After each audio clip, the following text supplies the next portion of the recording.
बिस्मिल्लाहिर्रहमानिर्रहीम। अस्सलाम वालेकुम नाज़रीन कराम। जंग बदर और मुसलमान सहाबा का जज्बा।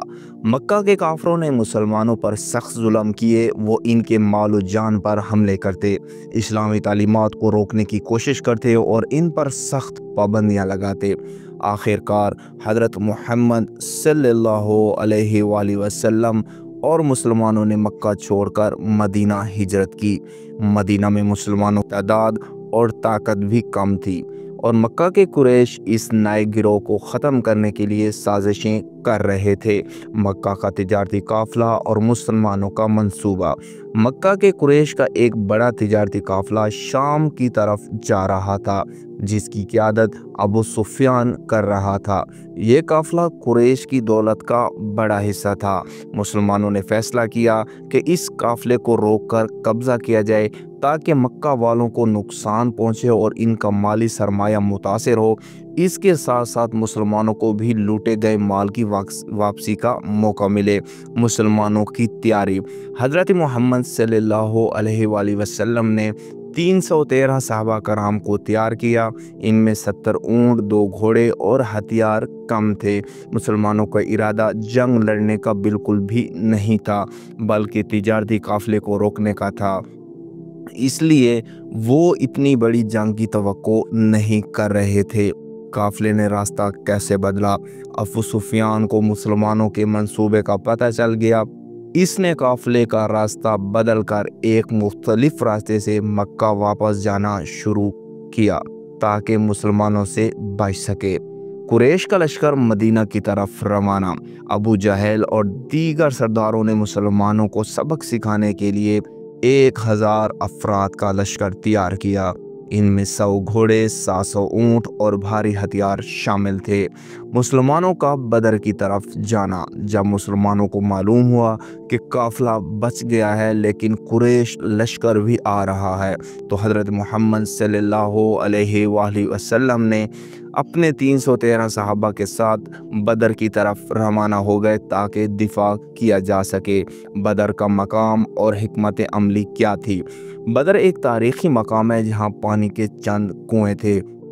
हज़रत मुहम्मद सल्लल्लाहु अलैहि वसल्लम ने सहाबा को कुओं पर कब्ज़ा करने का हुक्म दिया ताकि कुरैश को पानी हासिल ना हो।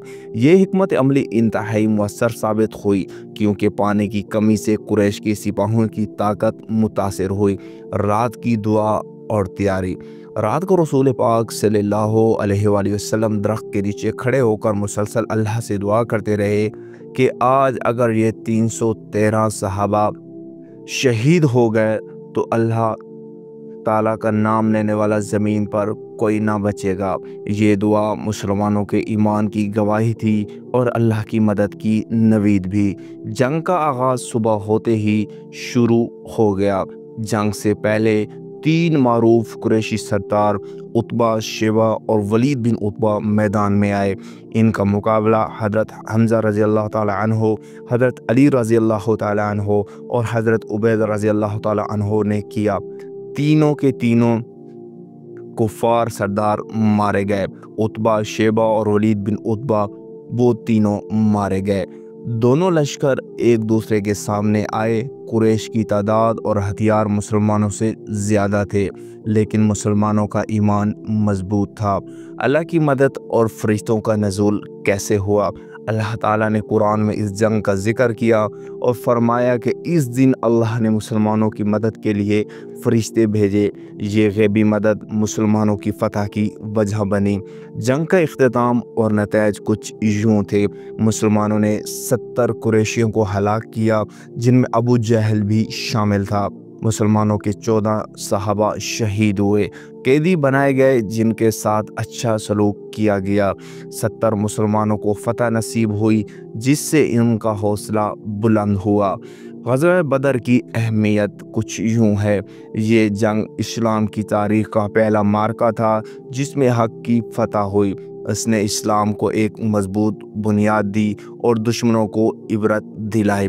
इस जंग बदर से हमें यह सबक मिलता है कि चाहे तादाद कितनी हो, चाहे आपके पास हथियार हों ना हों, चाहे आपके पास वसैल हों ना हों, آپ نے حق کے لیے ضرور نکلنا ہے، حق کے لیے ضرور لڑنا ہے۔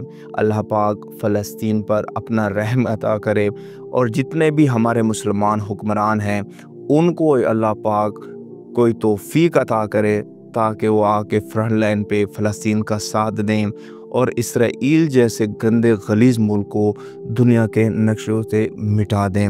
اللہ پاک آپ کا اور میرا حامی و ناصر ہو۔ جزاک اللہ الخیر۔